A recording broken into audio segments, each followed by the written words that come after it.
Hello everyone, my name is Dalton and welcome to my channel. Today I am going to be doing some fall recommendations. These are just books that I feel like fit the October fall vibe. Chilly weather, iced coffee, pumpkin, literally everything about fall. I just feel like these books are very atmospheric. Sometimes they can be cold, so they kind of just go with fall. But without further ado, here are some of my favorite books that I would recommend reading during the fall. The first one is a very, very long one, but he is a staple in horror, so I figured I had to have at least one of his novels on here, and that is The Stand by Stephen King. This is actually my favorite novel by him. I've read quite a few of his works. Typically, I don't love them. He just does not write the best characters, in my opinion. He writes very complex characters. I just typically don't like them. But essentially in this novel, it is the remnant of humanity after this plague kind of, goes through and destroys like 98% of the population. So like these people are just trying to survive. There's no electricity, there's no running water, stuff has just shut down completely. But of course there is still like a fight between good and evil. There is this one guy, the main villain essentially, who is kind of just trying to destroy the world even further. And we just have a few people trying to survive, essentially. Like I said, this is my favorite novel by him. I thought even the ending, which was Stephen King-esque in the way that I didn't love it. I thought it was a fine ending. I didn't think there was anything particularly wrong with it. It wasn't like It, where children were having sex, but it was good. I think I gave this like a 3.5 stars, 4 stars maybe. It is super, super long. It's like 1,200 pages almost. So it is very long, but it's so atmospheric. It is horror, so it fits October time frame. I really recommend The Stand. I know it's long. I know it's one of his longest novels, but if you have the time and you want to try to get to it, I really, really do recommend this out of everything else by him. The next novel that I'm going to recommend is one of my favorite novels of all time, and that is Beloved by Toni Morrison. I read this in college. I think it should be required reading. But if you don't know anything about this, essentially it is a ghost story. So we follow two kind of sort of main characters. We follow a lot of people. We get a lot of background on everybody.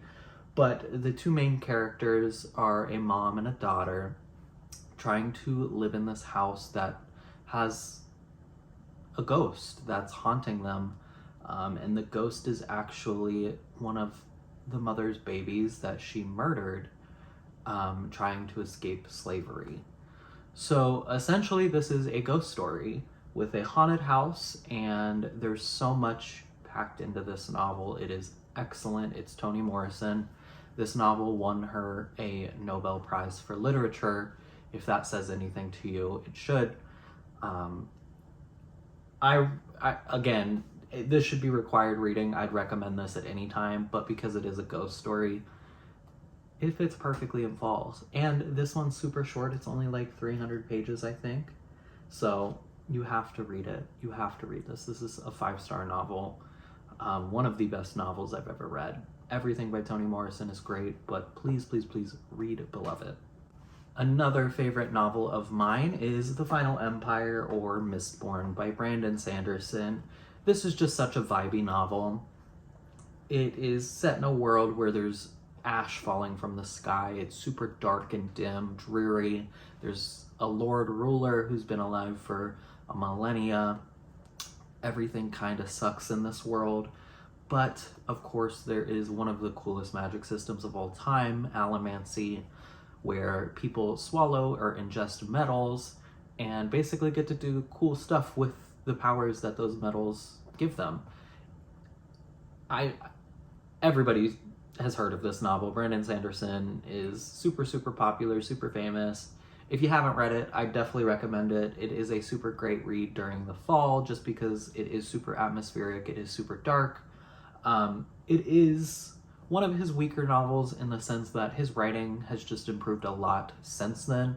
This is one of his first first works, so things have gotten much better, but this is still such a great view of the types of worlds, the type of magic systems that Brandon Sanderson does offer.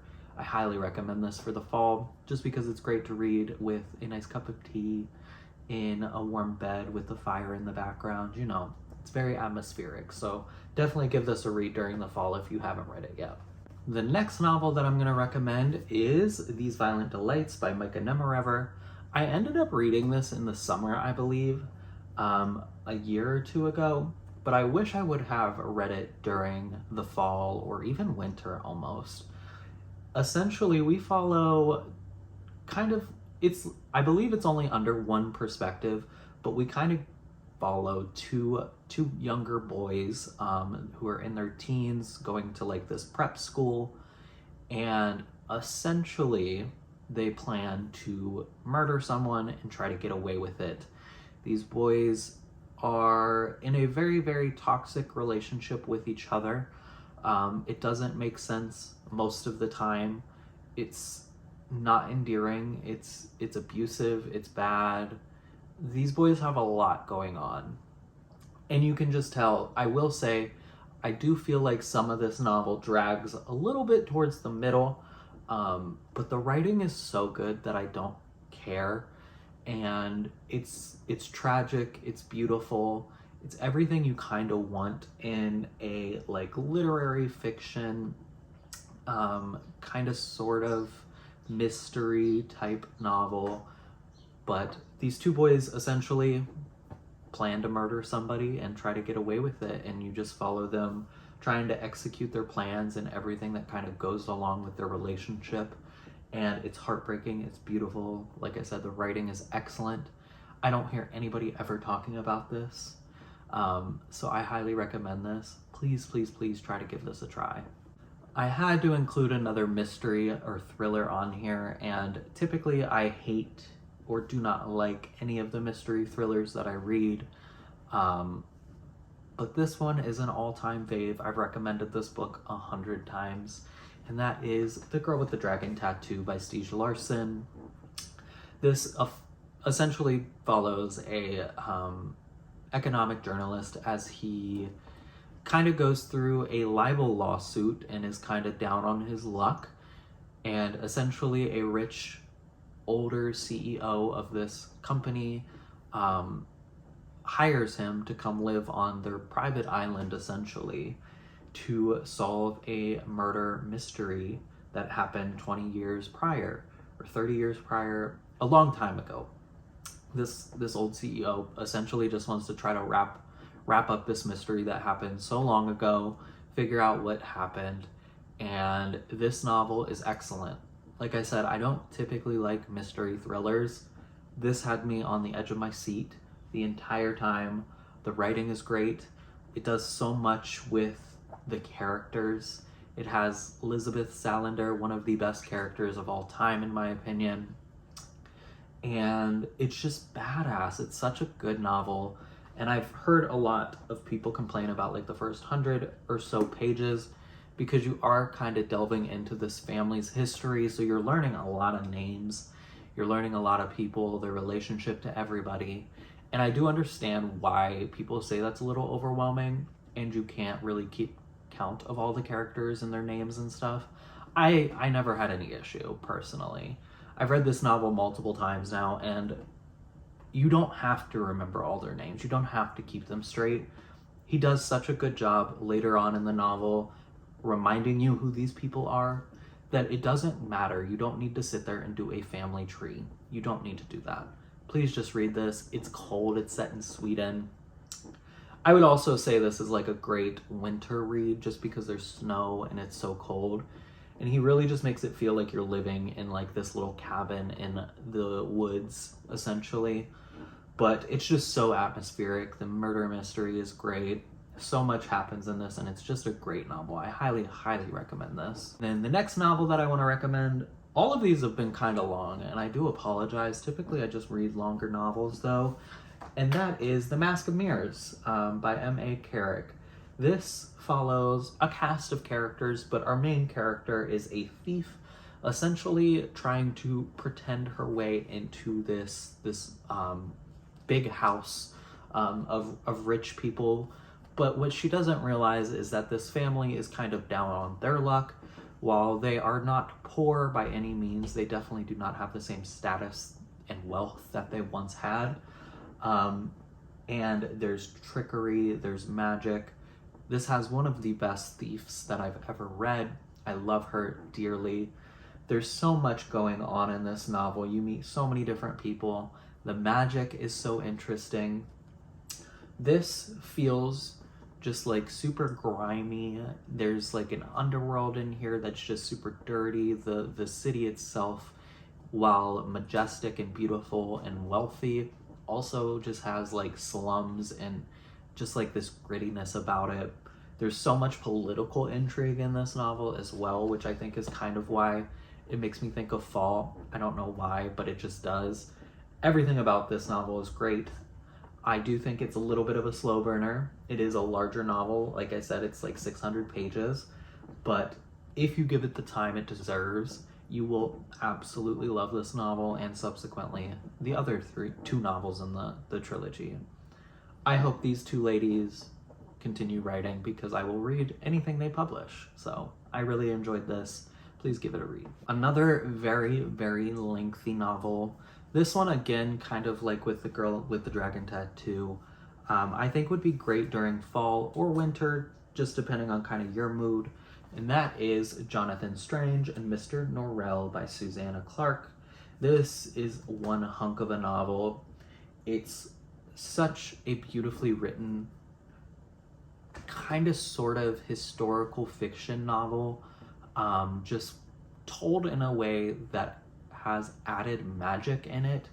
So essentially Jonathan Strange and Mr. Norrell are kind of like the last two magicians in this world in England, and we kind of just learn everything that they kind of do in this world to kind of further themselves, further magic, take magic away from people.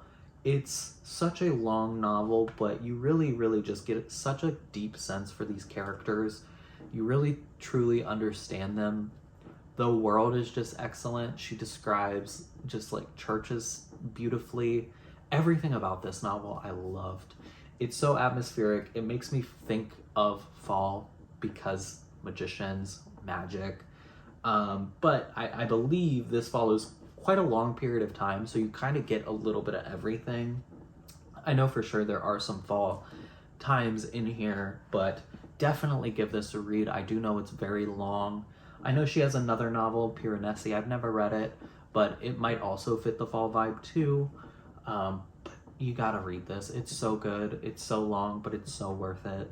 You will love everything about these two characters and everybody else you meet. And then the last thing that I want to recommend for fall is One Piece by Oda. One Piece is my favorite manga, favorite anime of all time. It's so long, which is why I kind of recommend it for like fall, winter, because you typically have more time. The weather's getting colder. You're spending more time inside. Pick this up. It's a manga, so it's super quick read, beautiful art. You will fall in love with these characters more than any other characters you've ever met. And that's just the truth. I think this is an all-time, all year round read, but specifically I'm just recommending it in the fall. Just like I said, because you typically have more time, you're spending more time inside. This is just like a great time to get involved. Also, it's so far along now that I think you could probably start this. And if you go slow, you don't need to read everything as soon as possible. You probably will want to once you start. But if you take it slow, read a volume at a time. I have quite a few of these omnibus, but if you just read like, you know, a third of it at a time, finishing just like one book or one volume, 2 volume, 3 volume, take your time with it. It could possibly end before, you know, you get to the end and have to wait for everything to be published. I can't say that for certain because it is Oda. It's been going on for 25 years now, almost longer. But just give this a try. You have to. It's so good. If you need something to read and you don't know what, definitely try to give manga a chance, especially this one. I know it's super long, but you will love it, and that's not a lie. Alright everyone, thank you so much for watching. Those are all the recommendations that I have for fall. Like I said, most of these are just super atmospheric, or there's a little bit of horror mystery involved in them, or I just think they're like great reads because you'll typically have more time during the fall to spend inside and just do things inside. Please let me know if you pick up any of these, or if you have read them, how did you feel about them? Would you also recommend them for fall? But thank you guys so much for watching again. Don't forget to like, comment, and subscribe. Peace out.